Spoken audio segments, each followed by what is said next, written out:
السلام عليكم ورحمة الله وبركاته. عاملين ايه؟ يا رب تكونوا بخير وافضل حال.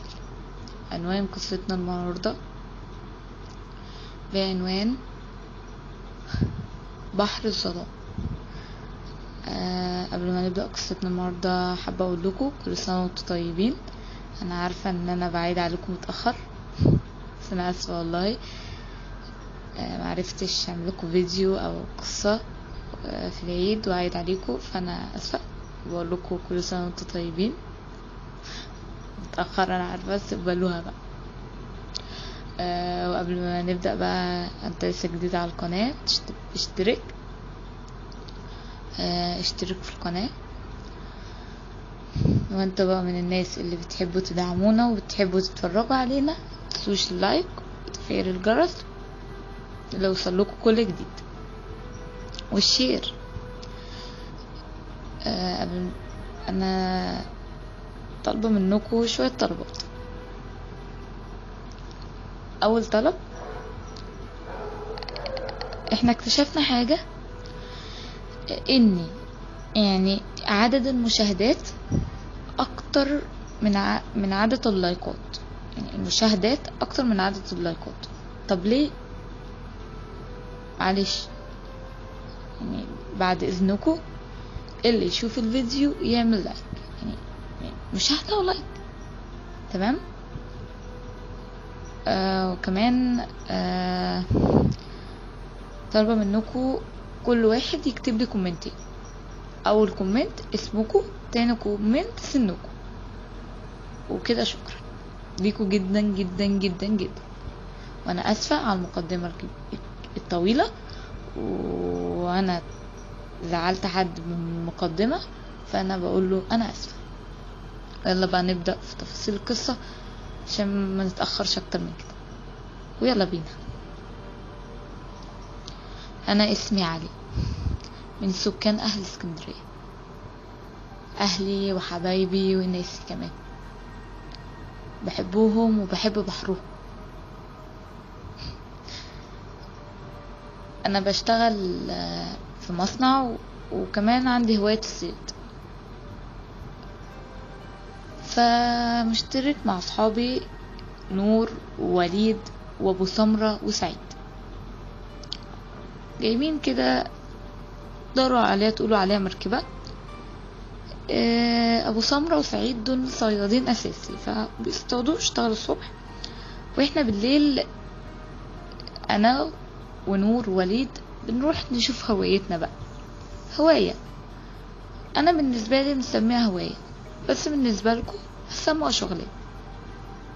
عشان احنا بنجيب السمك نحطه لابو سمير وابو وسعيد سعيد وابو سمرة ايه ياخدوهم الصبح يبيعوهم بقى، ويجيبوا لنا الفلوس اللي هما باعوهم بيها.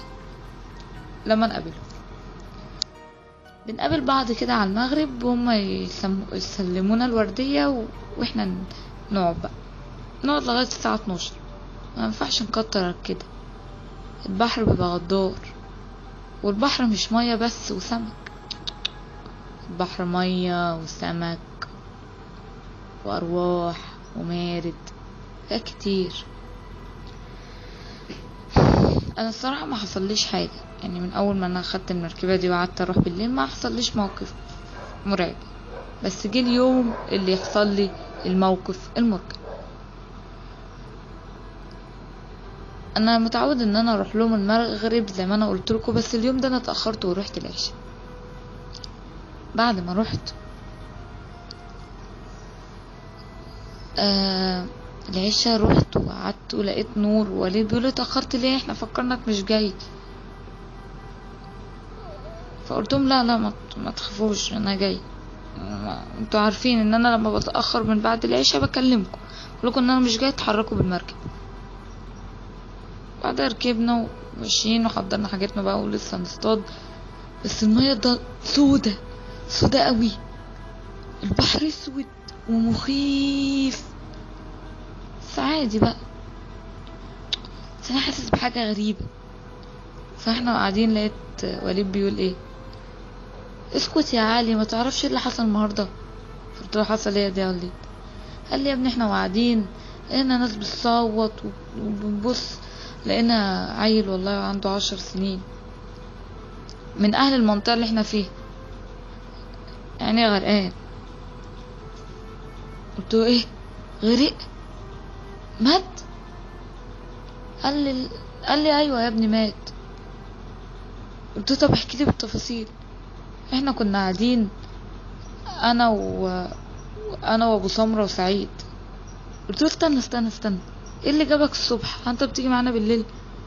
قال لي يا ابني لا ده انا جيت النهارده بدري شويه حتى قبل نور. قلت له ايوه يا وليد جيت على الساعه 5 كده قبل ليكو.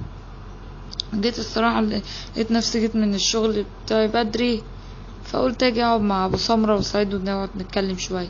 فاحنا قاعدين لقينا حد بيعمل يصوت ويعمل فبنبص هنا عنده ولد عنده 10 سنين كده تاك من المنطقه اللي احنا فيها يعني عمال يصوت.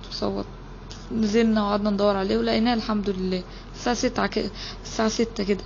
حتى وليد جه ولقى الهيصه. فوليد قال له اسكت يا علي. الواد ما قعدش ساعه ولا ساعتين في الميه وجسمه طلع ازرق تحس انك كان قاعد 3 ايام في الميه. بقول له والله؟ قال لي قلت له هو عنده كام سنه؟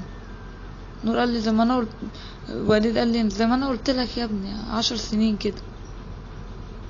فانا بنبص على وليد بقول له لقينا نور مره واحده سارح على حاجه غريبه ورايا. فانا ونور بصينا ويا ريتنا ما بصينا. لقينا الطفل الصغير اللي كان غرقان النهارده وانا اتاكدت ان هو من ملامح نور ووليد لما بصوا لبعض وبصولي وبصيناله ولقيت نور. وليد بيقول اعوذ بالله من الشيطان الرجيم هو ايه اللي انا شايفه ده؟ فانا كلمت له ورحت له انا قلت لك انا بشوف حاجه غريبه وانت مش مصدقني وحاسس بحاجه غريبه وانا مش مصدقني. قلت له على سناني كده.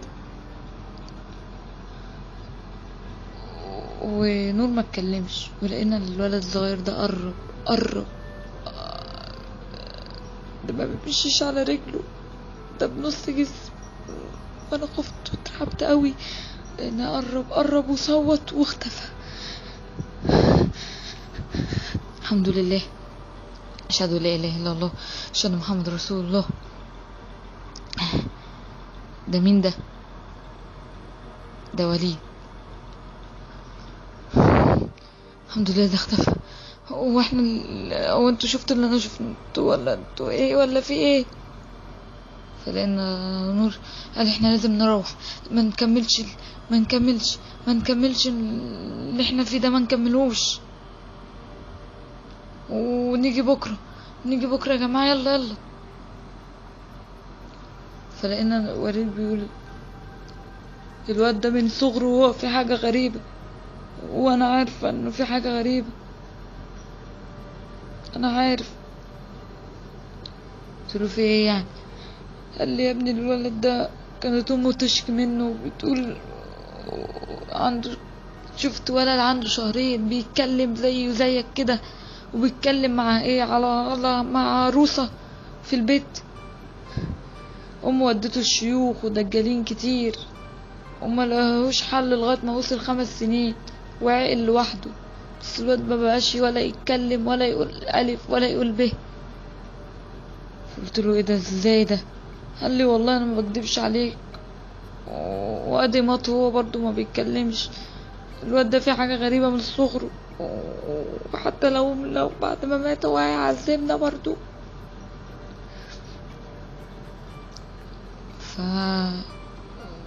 نور قال قطع كلام وليد وقال له انا همشي لازم نمشي. قام ولسه بيلف السفينه وركبها وبنمشي يلا. جابتها من قصرها ووقفت. فلقينا وليد كملت المكان ده هو اللي غرق فيه يا جماعه. انا اللي انا عارف ان النهارده يوم غريب ومش هيعدي علينا بسهل. فانا هديت، قلت له اهدى يا وليد اهدى، احنا هنعمل ايه يا جماعه دلوقتي؟ الركبه وقفت ومش هنعرف نصلحها طبعا. قعدنا نعمل فيها من بره كده ومش عايزه تشتغل، وقفت يا جماعه. فانا قلت لهم بقول لكم ايه، احنا بصوا، احنا ناخدها عوم ولا اقول لكم عوم عشان ما تخافوش وتغرقوا كده؟